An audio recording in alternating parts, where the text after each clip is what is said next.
భరత వేదముగ నిరత నాట్యముగ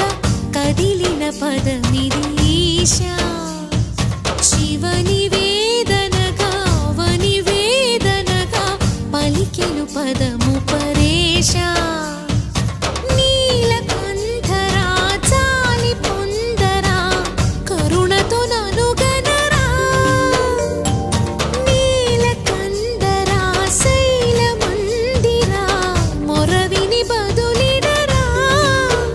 నగజా మనోజ జగదీశ్వరా బాలేందు శేఖరా శంకరా